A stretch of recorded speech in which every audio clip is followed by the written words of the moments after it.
Eu adorava que mais entrevistas fossem assim. Mas se acontecer que sejas eleito, vais querer continuar a mandar no Chega? A questão é, como Presidente da República, rejeitas a sério continuar a mandar? Ou como em França não te choca que o Presidente continue o líder do seu partido ou da sua coligação?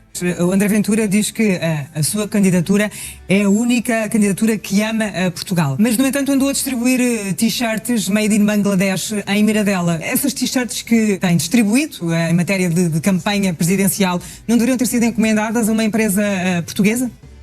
Calorosas saudações, e eu não sei se já viram os novos cartazes muito polémicos do Ventura, mas aqui estão eles. Portanto, metam like neste vídeo e subscrevam o canal para chegarmos aos 230 mil subscritores e partilhem também nas vossas redes sociais, até porque mais de 30% das pessoas que vê o canal ainda não é subscrita e eu queria ver se chegávamos aos 230 mil antes de domingo, dia das eleições. Eu acho que é possível, vamos tentar. Relembro que também tem o código Sousa10 na Prozis para 10% de desconto diretamente através do segundo link da descrição ou quando fizerem compras no site e que está a decorrer um giveaway onde podem ganhar 300 euros na Prozis, basta usarem o código e estão automaticamente inscritos, além dos 10% que têm, para vencer esse mesmo giveaway. Eu vou anunciar o vencedor no início do próximo mês de fevereiro. Só uma coisa, antes de irmos, já o link do evento da live stream das eleições de domingo já está criado. Primeiro comentário fixado. Vão lá, ativem as notificações, metam like, essas coisas. Bom, Santana Lopes e André Ventura estiveram juntos no dia de ontem, numa entrevista bastante bem conseguida. Vamos ver aqui os highlights, os melhores momentos da entrevista entre Santana Lopes e André Ventura. Continuas a defender a prisão perpétua para certo tipo de crimes? Continuo a defender a prisão perpétua para certo tipo de crimes e não vou mudar a minha opinião. E na segunda volta vou dizer exatamente a mesma coisa. Hoje a maioria dos países... Mas também gostaria de fazer perguntas. André Ventura, um Presidente da República representa o país, mas representa também todos aqueles que vivem nesse país, quer tenham ou não nascido, neste caso, em Portugal. Porquê é que acha que daria um bom Presidente da República se todos nós conhecemos o seu desagrado, vou-lhe chamar assim, desagrado, por determinadas minorias e comunidades? Só mesmo acabar o que estava a dizer em relação à prisão perpétua para dizer isto. Hoje a maior parte da Europa tem prisão perpétua. É verdade que há países que não a aplicam em concreto, mas têm previsto a prisão perpétua. A Alemanha tem prisão perpétua, a Inglaterra tem prisão perpétua, a França tem prisão perpétua. Só nós é que achamos que é uma coisa mais humanista não ter. E, quer dizer, eu acho que há crimes hediondos que deviam ter prisão perpétua, não pena de morte. Estamos a falar de coisas... Eu sou contra a pena de morte. Isso é uma coisa completamente diferente. Raramente dou a minha opinião aqui, mas... Para mim, sempre achei que quem tira a vida a outra pessoa, claro, merece, em princípio, a prisão perpétua e não estar cá fora outra vez passados 15 anos, ou seja, claro, o que for. Vou dar só aqui uma perspectiva pessoal, já parece o Santana, não é? Mas vou dar só aqui uma perspectiva pessoal. É nisto que eu gosto bastante do Santana Lopes. Ele diz o que pensa, sem estar preocupado com aquilo que a sua linha político-partidária possa pensar relativamente a tópicos mais fraturantes. Ele aqui até a dar razão, tranquilamente, na sua opinião, claro, a André Ventura relativamente ao tópico da prisão perpétua, que no estrangeiro, diga-se de passagem, não é algo particularmente polémico. Aliás, quando o Ventura aqui diz que a maior parte dos países da Europa tem prisão perpétua, quando nós falamos na maior parte, não é 60% dos países. É mesmo a grande maioria, quase 100%, ou seja, se forem ver, a maior parte dos países na ótica superior, eu diria mesmo, podem ver os números, mais de 80% dos países, certamente, e se for mais de 90% eu não me surpreenderia, tem prisão perpétua. No caso da União Europeia, juntando os países mais desenvolvidos extra-União Europeia, eu creio que só a Croácia, que está na UE, e a Noruega, que não está, mas, enfim, incluímos aqui na parte da Europa desenvolvida, é que não têm prisão perpétua. E depois há diferentes modelos. A parte revogável, a prisão perpétua revogável, ou seja, uma pessoa é condenada à prisão perpétua, mas ao fim de 25 anos há uma avaliação. Se essa pessoa, ao fim de 25 anos, está apta, pode eventualmente reintegrar a sociedade. Se não estiver, mantém-se presa. Parece-me uma visão equilibrada que a grande maior parte dos países tem. Depois há a visão da prisão perpétua irrevogável, que é uma pessoa é sentenciada à prisão perpétua e já nem sequer há essa análise ao fim de 25 anos. Portanto, nem há essa hipótese. Eu prefiro a revogável, mas claramente a favor da prisão perpétua. Vamos prosseguir. Porque hoje temos algumas pessoas que tiraram a vida a outros, até crimes brutais e horríveis, e ao fim de 6 anos estão cá fora a desfrutar da sua liberdade. E as Ventura, nós já conhecemos essa posição, temos que avançar, senão não saímos deste tema. E agora respondendo agora à sua questão. Não, isto não tem que ver com... Vamos lá ver, o Presidente da República é eleito e tem que ter uma maioria para ser eleito. Isto não quer dizer que venha a agradar a todos, ou que todos venham a concordar com ele. Sei que se está a referir, enfim, sei que algumas minorias não gostarão e provavelmente já não estão a gostar das sondagens e do resultado que pode vir do dia 18. Mas vamos lá ver, o país não é composto só por algumas minorias, o país tem também uma maioria de homens e de mulheres, de cidadãos, que fazem a sua escolha livremente. E portanto eu diria que essas minorias também terão que conviver com a escolha da maioria. E a escolha da maioria é que vai determinar quem é o Presidente da República. Nós temos que deixar um bocadinho de ter os poderes políticos reféns de minorias. O poder político é eleito por uma maioria de cidadãos, deve representar os cidadãos e deve fazê-lo o melhor que sabe e pode, mas as minorias também têm que se adaptar àquilo que foi a escolha da maioria. E, portanto, eu defenderei Portugal até ao fim, e aí defenderei mesmo todos, porque acho que o país, na sua representação externa, por exemplo, são todos, e eu defenderei a nação independentemente das circunstâncias. Não farei por exemplo, esta figura que Marcelo Rebelo de Sousa fez em alguns países, mas internamente não lhe vou esconder que eu também quero um país mais exigente com as minorias. Eu já disse isto e não vou agora recuar de posição para parecer mais moderado. Eu não estaria a ser justo com os portugueses se não lhes dissesse aquilo que eu penso. E o que eu penso é que nós temos que começar também a ter um país para a maioria e não só para as minorias que são mais ruidosas habitualmente, não é? Esta visão que o Ventura tem, alguns poderão dizer polémica, mas há um pormenor interessante. Reparem, ele divide aqui as duas perspectivas. Em termos de representação externa, eu vou representar todos. O que é curioso, porque o Ventura em determinadas campanhas, não sei se nesta ele já utilizou esse slogan, mas na última, em 2021, certamente se recordarão, ele disse que não ia ser presidente de todos os portugueses, não ia ser presidente dos bandidos, daqueles que traficam droga, enfim, que assaltam, essas coisas todas. Mas é curioso que já começa a ter um discurso mais institucional, a dizer que, do ponto de vista da representatividade externa, ou seja, da personalidade jurídica do país Portugal, eu aí estarei a representar todos. Ou seja, um discurso já a preparar, no meu entender, a segunda volta, mais equilibrado do ponto de vista institucional, para eventualmente ir buscar mais votos ao centro-direita. Agora, do ponto de vista interno, é claro que há conflitos do ponto de vista da coesão social em Portugal. Eu, apesar de, nos últimos anos, eu creio que o ambiente está um pouco mais crispado do ponto de vista da coesão social em Portugal, comparativamente a outras realidades europeias, nós não estamos de todo tão mal ou num declínio tão grande. Contudo, é preciso ter atenção para não chegarmos ao nível de declínio de outros países.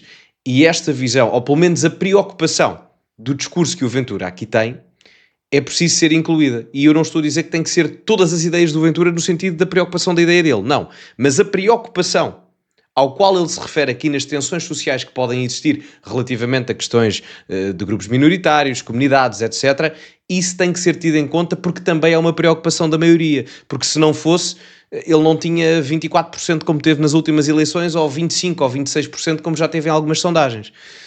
Para termos aqui uma visão equilibrada, porque o objetivo do processo democrático é as pessoas darem-se bem, independentemente das divergências ideológicas, ideias, pensamento, etc., é perceber que há aqui uma preocupação legítima por parte do eleitorado de Ventura, e do próprio, não é? Que tem que ser tida em conta para que toda a gente consiga viver em harmonia. Mas enfim, isto já daria um debate mais aprofundado que não propriamente só este. Vamos continuar. Mas agora que falamos nas minorias, o André Ventura diz que a sua candidatura é a única candidatura que ama Portugal. Mas, no entanto, andou a distribuir t-shirts made in Bangladesh em Miradela, no distrito de Bragança. Por uma questão de princípio, tendo em conta tudo aquilo que defende e aquilo que pensa relativamente às minorias, essas t-shirts que tem distribuído em matéria de campanha presidencial não deveriam ter sido encomendadas a uma empresa portuguesa? Não, e foram. A empresa portuguesa é que tem fornecedores que são distribuídos pelo mundo inteiro. Vamos lá ver. Os carros também têm equipamento chinês e de Taiwan, e eu não quero ser a China também. E também há muitas camisolas da Zara, olha, e como se calhar esta que eu tenho vestida, e outras que são da Índia e do Nepal. Vamos lá ver. Nós temos que ser razoáveis com o que estamos a dizer. Eu não quero que Portugal seja o Bangladesh, nem a China, nem a Índia, e até acho uma coisa.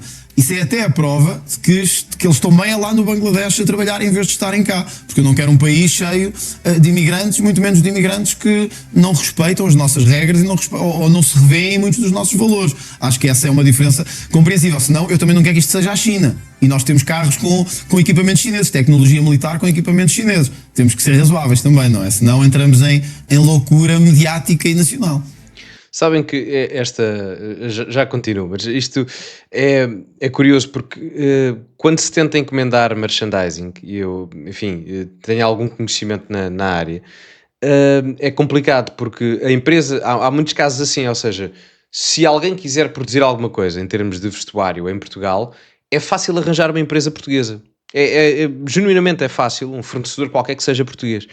O que já não é tão fácil. Eu não sei qual foi o processo da compra das t-shirts. Percebo claramente o teor da pergunta, é ali um apanhete, não é? Por isso é que eu também me estava a rir porque foi ali um apanhete. Mas efetivamente há empresas que produzem efetivamente em Portugal, mas não é assim tão comum. Ou seja, é muito mais comum o quê? Existem empresas portuguesas, ou seja, em que os trabalhadores são portugueses, o patrão é português, o proprietário é português, o que seja, mas depois o material é que é importado. Mas também acho que é preciso compreender que uma coisa é a regulação de pessoas a entrar num país, outra coisa é produtos ou bens e serviços económicos. É uma coisa que tem uma diferença bastante significativa. Aliás, isso viu-se também na evolução do próprio processo da União Europeia. A União Europeia, antes de ter liberdade de circulação de pessoas, só a partir de Maastricht em 1993, começou por ter só liberdade de circulação de bens e serviços. Ou seja, o que eu estou a dizer é que a liberdade de circulação do ponto de vista económico de bens e serviços não é a mesma coisa que a liberdade de circulação ou a regulação de entrada e saída de pessoas. Não é? Portanto, uma pessoa não é uma t-shirt, como devemos imaginar, e uma t-shirt não é uma pessoa. São coisas particularmente diferentes. O que não invalida que uma pessoa do Bangladesh possa vir para Portugal trabalhar mediante uma quantidade de imigração regulada, quantificada, percebendo se o país efetivamente precisa desses X números de imigrantes e para aquele setor da atividade económica. No caso falamos do têxtil, mas poderíamos estar a falar de outra coisa qualquer, não é? Portanto, foi só o exemplo que foi aqui dado. Vamos prosseguir. Já percebemos que essa é uma crítica que assim não afeta relativamente às t-shirts. Todas as sondagens, há pouco falava como certo que vai passar à segunda volta, porque de facto há aqui esta tendência, todas as sondagens dão-lhe um bom resultado e esse carimbo de passagem a uma segunda volta. No entanto, não há uma única sondagem que o dê como vencedor numa segunda volta, seja com que candidato for. Isso não o deixa frustrado? Vamos lá ver, há 2 meses atrás, nenhuma sondagem dava sequer perto da vitória nesta primeira volta. As eleições são feitas passo a passo. Nós há 40 anos que não temos uma segunda volta. Ninguém sabe o que é que vai acontecer numa segunda volta. Aliás, eu e o Pedro tivemos esta conversa também neste programa há umas semanas atrás sobre toda a imprevisibilidade que a segunda volta gera. As pessoas agora ainda estão com mentalidade, digamos assim, com o crivo da primeira volta, que é em quem é que eu vou votar. Ora, o estar a liderar em todas as sondagens, penso que em todas, as que são sondagens mesmo, estar a liderar a corrida presidencial em todas as sondagens é um sinal que há uma maioria, ainda que dentro deste leque de candidatos, que quer fazer essa mudança. Mas eu tenho perfeita noção, para responder diretamente, que neste momento, liderando a corrida à primeira volta, eu vou ter que me esforçar mais com o meu adversário à segunda volta para poder vencer. E a razão é esta, era isto que eu dizia há pouco ao Pedro, é que os meus 2 adversários, enfim, 2, 3 que podem passar à segunda volta, têm feito o esforço de ser uma espécie de Miss Portugal da política, que é não dizer nada, agradar a toda a gente, fingir que se agrada ao Partido Socialista, ao PSD, aos liberais, no fundo dizer coisas redondas. Eu optei na vida política por não ser assim. Eu digo o que penso, as reformas que quero fazer e digo ao país a verdade, mesmo quando essa verdade custa a ouvir. Isso faz-me partir para a segunda volta, efetivamente, numa situação em que vou ter que trabalhar mais do que o outro. Mas eu tenho dito aos meus adversários isto. Eles primeiro também acreditavam que eu nunca chegaria a esta situação na primeira volta. Nós sabemos como é que começa, não sabemos como é que acaba. E eu tenho, acho eu, com toda a humildade, tenho uma característica que acho que o Pedro Santana Lopes também tem, e acho que nisso nós até somos parecidos. Eu sou um lutador por aquilo em que acredito. E sou um lutador. E vou lutar até ao último minuto da segunda volta das eleições presidenciais para as vencer. E no fim, vou respeitar aquilo que os portugueses entenderem que é o melhor. Mas não me frustra, é a democracia a funcionar. O Ventura tem aqui uma abordagem realista do maior problema que ele tem. Ou seja, numa segunda volta, ele está a dizer por outras palavras, ou seja, numa primeira volta, e eu disse isto, para quem acompanha o canal, o Ventura, no meu entender, ganharia provavelmente a primeira volta. Vamos ver o que é que acontece até domingo, ou o que é que acontece no domingo, não sabemos, não é? Mas se Ventura vencer a primeira volta, eu tenho dito sempre que não me surpreenderia, achava que isso iria acontecer porque Ventura há 6 meses conseguiu 22, 23% e 22, 23% parece mais do que suficiente para vencer a primeira volta ou no mínimo passar à segunda volta, e era a melhor coisa que poderia acontecer a Ventura. Porquê? Parece-me que o principal objetivo de Ventura não é ser Presidente da República, é ser Primeiro-Ministro. Ora, ganhar à primeira volta e ter um resultado superior aos 23% que ele teve na segunda volta, ou melhor, superior ao que ele teve há 6 meses nas legislativas, mas agora na segunda volta, é importante para ele. Ora, se o objetivo de Ventura, vamos por partes, se o objetivo de Ventura é ser Primeiro-Ministro, ele precisa de mais votos numas legislativas. E ele eventualmente pode começar a amealhar esse eleitorado agora nesta segunda volta das presidenciais. Vamos supor, Ventura tem 23% de eleitorado garantido, numa segunda volta acredito que tenha mais do que 23%. Reparem, se Ventura tiver 33%, vamos imaginar que tem mais 10 pontos percentuais na segunda volta do que teve nas últimas legislativas. Já são mais 10 pontos percentuais que Ventura pode explorar eventualmente nas próximas eleições legislativas. E esses 10 pontos percentuais a mais já eventualmente lhe darão uma vitória a nível eleitoral numas eleições legislativas. Ou seja, estas eleições da segunda volta, primeiro ele tem que ganhar a primeira volta, mas são importantes para Ventura para quê? Porque numa segunda volta pode mostrar que o sistema está tudo contra ele, ou seja, vão-se unir para votar contra mim e a macro-narrativa dele e do Chega fica justificada, no sentido em que, estão a ver, eu é que sou o antissistema porque toda a gente se une para votar contra o Ventura. E isso é positivo para ele, do ponto de vista de narrativa política, mas também porque pode começar a estudar o eleitorado além dos 23% que pode começar a amealhar para as próximas eleições legislativas, caso queira ser governo ou primeiro-ministro no caso. Por estes dois motivos, a segunda volta será importante para ele. Embora ele saiba perfeitamente que, enfim, eu não vou dizer impossível, porque enfim, tudo na vida é possível, mas é muitíssimo, é uma possibilidade muito reduzida dele vencer a segunda volta, mas, enfim, continuando. Obrigado, Marisa. Já que falaste nisso, vamos falar das coisas como elas são. Vamos admitir, eu estou de acordo, acho que as segundas voltas podem trazer outra dinâmica diferente.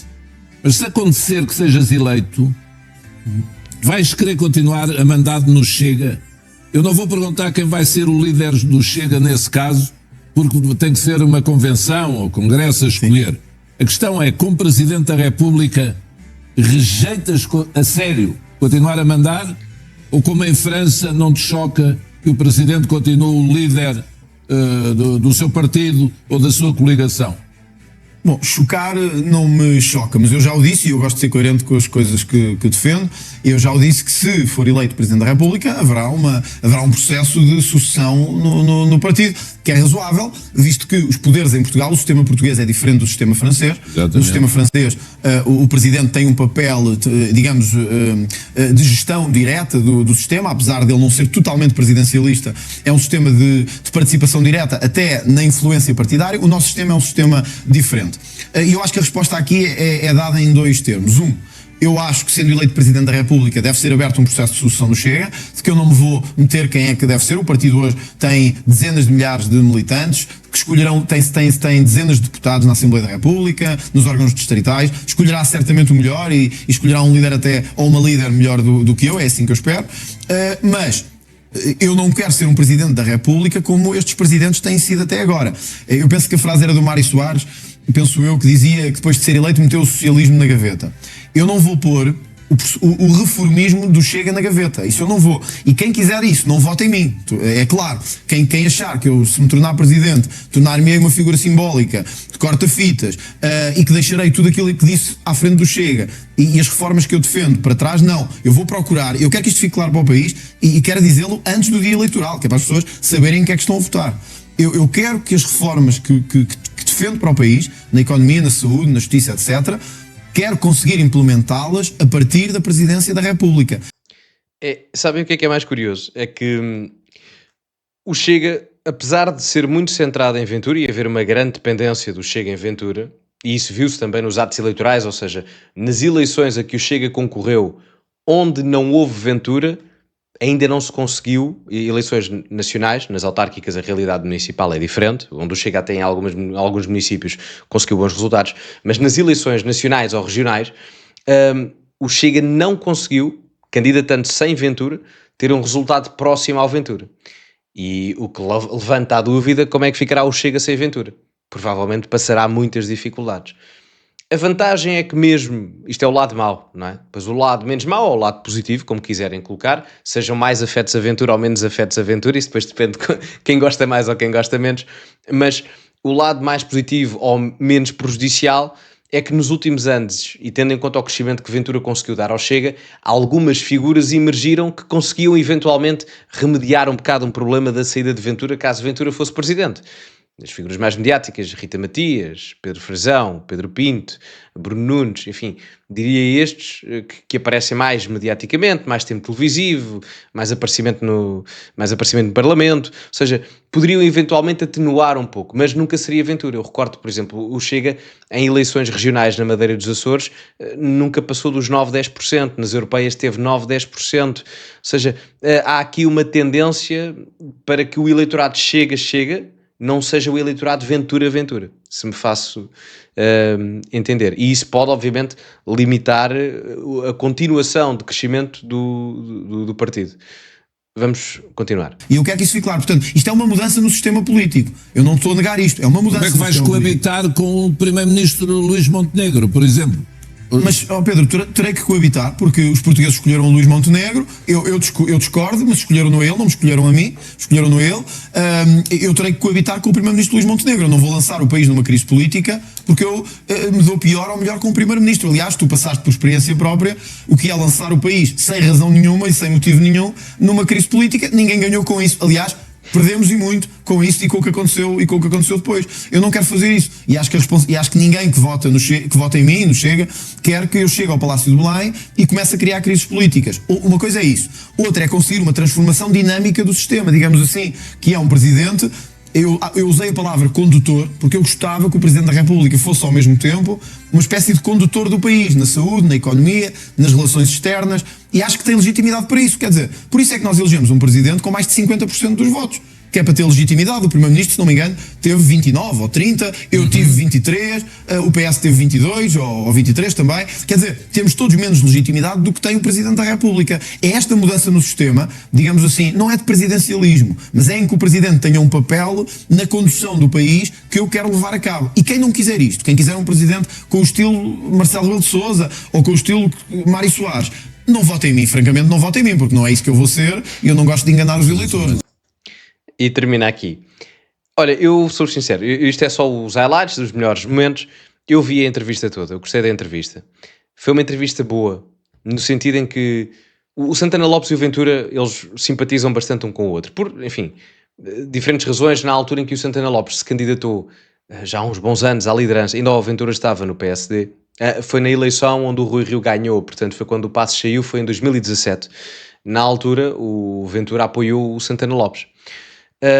E o Santana Lopes é muito grato ao Ventura, e ele já falou disto algumas vezes até, porque, enfim, na altura, quando o Santana Lopes, quando nós estamos na ribalta, não é? Estão todos connosco e não sei o que, é a lei da vida, estão todos connosco, mas depois quando nós estamos na modo baixo, a malta afasta-se e não sei o que. O Santana estava a falar um bocado disso, epá, eu perdi a eleição e não sei o que, e a malta que antes estava comigo, quando eu perdi, afastou-se logo e tal, mas estava lá quem? Estava lá o Ventura, a apoiar-me e não sei o que, ou seja, há aqui uma espécie de gratidão pessoal que eu sinto que o Santana Lopes tem com o Ventura, mas também uma admiração que o Ventura tem com o Santana Lopes. Não é por acaso que o Ventura também já convidou por uma ou duas vezes, se eu não estou em erro, enfim, não estou a par de longe disso, mas creio que o Ventura até convidou o Santana Lopes para umas jornadas parlamentares do Chega há uns tempos atrás, e portanto, normalmente quando os partidos convidam outras figuras de outros partidos, é porque há uma simpatia das lideranças partidárias, e isso é visível. Mas a entrevista correu bem, no sentido em que há muita entrevista que é feita ao Ventura,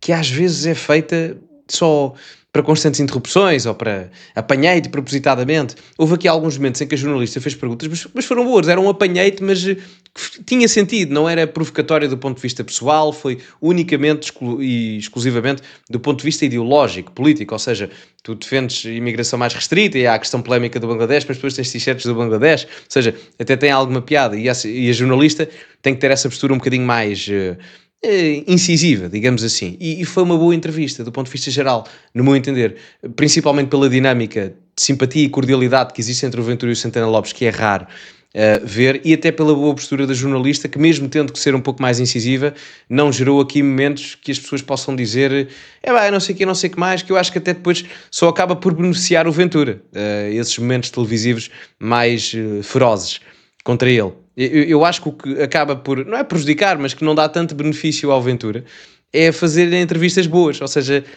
que o deixem falar. Acho que não, porque não há matéria para depois haver que depois a oposição do Ventura diz que é a vitimização, não é? Mas enfim, foi uma boa entrevista, gostei de ver. Digam-me a vossa opinião nos comentários, metam like no vídeo, subscrevam o canal, partilhem também nas vossas redes sociais, código Sousa10 na Prozis para 10% de desconto no segundo link da descrição. Ficamos por aqui e, como é habitual, acima de tudo, cultivem-se e até à próxima.